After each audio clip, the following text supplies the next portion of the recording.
ঝোলটা ফুটে গেলে একটু পরে দেবো। আমি ছানাগুলোকে আস্তে আস্তে ঝোল ফুটে গেছে নামিয়ে দেবো। ছানাটা কিন্তু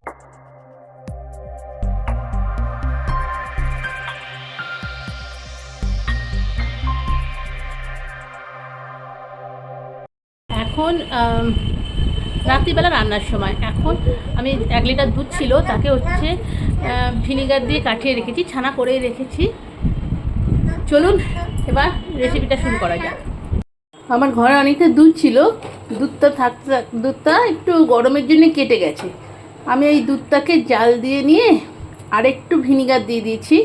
যার ঘরে লেবু আছে লেবু দেবেন, নালে ভিনিগার থাকলে ভিনিগার দেবেন। দিয়ে দুধটাকে কাটিয়ে নিচ্ছি, দিয়ে ছানা বানিয়ে নিলাম। এবার দেখি কি করা যায়। অনেকটা ছানা হয়েছে, প্রায় অনেকটাই।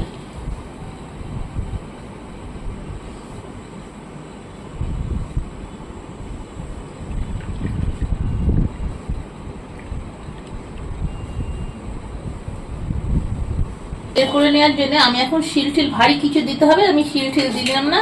তার বদলে আমি একটা ফুটো ফুটো থালা নিয়ে এটাকে একটু প্রেস করলে এর যত জল আছে বেরিয়ে যাবে।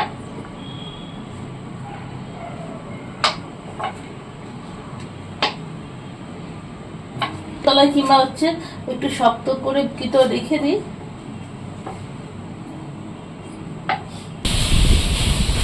এবার আমার অনেকটা পরিমাণে ছানা হয়েছে, এর মধ্যে আমি একটু আদা এই ঝিরি ঝিরি করে পেস্ট করে নিয়ে আছে,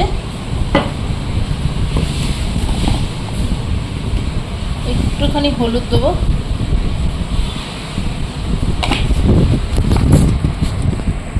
একটু নুন দেবো হালকা করে। এটা হচ্ছে বড়া ভাজা হবে। আর অল্প এক চিমটে লঙ্কার গুঁড়ো,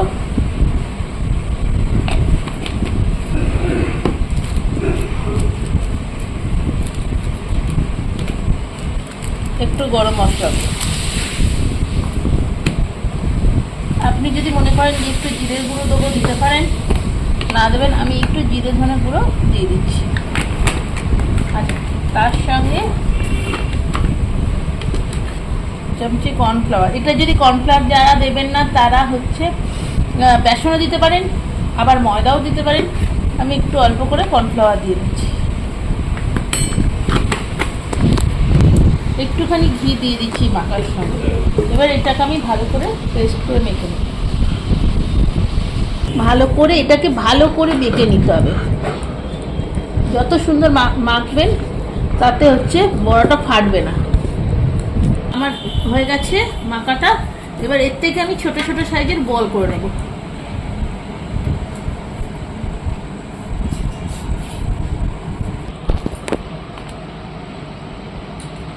ভালো করে রাউন্ড করে নিতে হবে, দেখতে হবে যাতে না ফেটে যায়। ফেটে গেলে ওটা বেসনটা ইয়েতে ছেড়ে যাবে। আমার ছানাগুলোকে বল করা, কিছু আমি চ্যাপটা চ্যাপটা করেছি আর কিছু হচ্ছে গোল গোল করেছি, দুরকম করেছি। রান্নাটা হচ্ছে তেল দিয়ে দিলাম,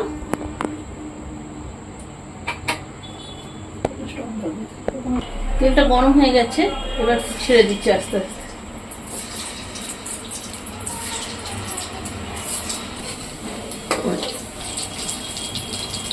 এক পিঠ ভেজে হয়ে গেছে ভাজা ভাজা। আমি একটু আস্তে আস্তে উল্টে দিচ্ছি যাতে না ভেঙে যায়।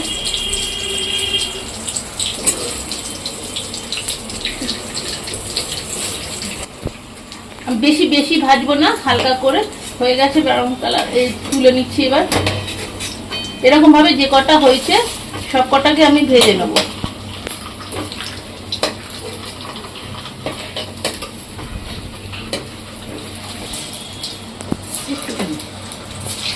বাদবাকিগুলো একটু কাজু যদি বাটা দেন ভালো।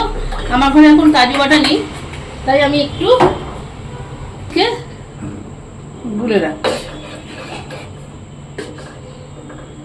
এটা কাজু বাটাই দেবেন, আমার যেহেতু কাজু বাটা নেই। আর এদিকে আমার কড়াটা গরম হয়ে গেছে, এটা বন্ধ করে রাখবেন। এবার কড়াটা গরম হয়ে গেছে, জিরে ফোড়ন দিলাম, তেজপাতা দিলাম,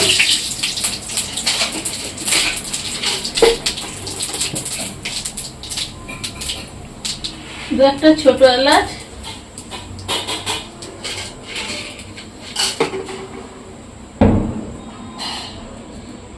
হিং দিচ্ছি না।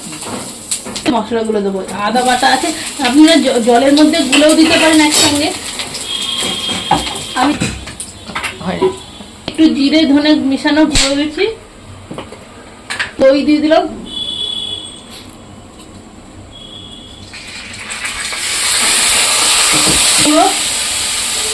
যেহেতু পনির ছানা একটু ঠান্ডা, যেহেতু ঝাল বেশি চলে না, তাই অল্প একটু নুন দিয়ে দিলাম।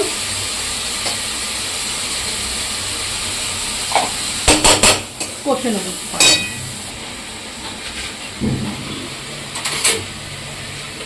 দু চার আদা কুচি গেছে, আর একটু দই দিয়েছি, জিরে ধনে গুঁড়ো, লঙ্কা অল্প একটু গুঁড়ো, হলুদ, চিনি, নুন।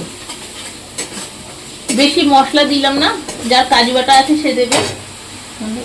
একটু গরম মশলার গুঁড়োও দিয়ে দিলাম অল্প করে। এই দুধটা দিয়ে দেবো,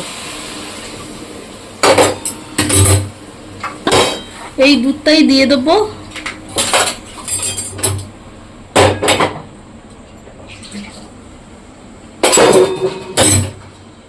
এবার ফুটতে দিতে হবে। ছানার ভাড়াগুলো তো নরম, তাই ওকে ঝোলটা ফুটে গেলে একটু পরে দেবো। আমি ছানাগুলোকে আস্তে আস্তে, ঝোল ফুটে গেছে, নামিয়ে দেবো। ছানাটা কিন্তু খুব আস্তে আস্তে দিতে হবে যাতে না ভেঙে যায়। আর যখন ঝোলটা ফুটে উঠবে তারপরে নাড়াচাড়া করতে হবে না। একটু ওপর থেকে এবার ঘি দিয়ে দেবো।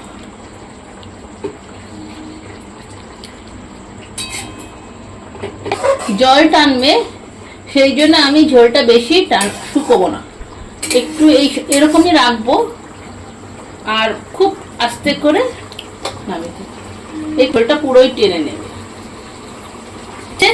এবার আমি গ্যাসটা বন্ধ করে এবার ওখানে নিয়ে যাচ্ছি খাওয়ার জন্য।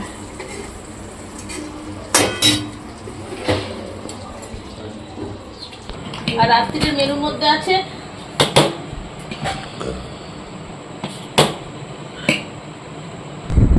একটা নিলাম,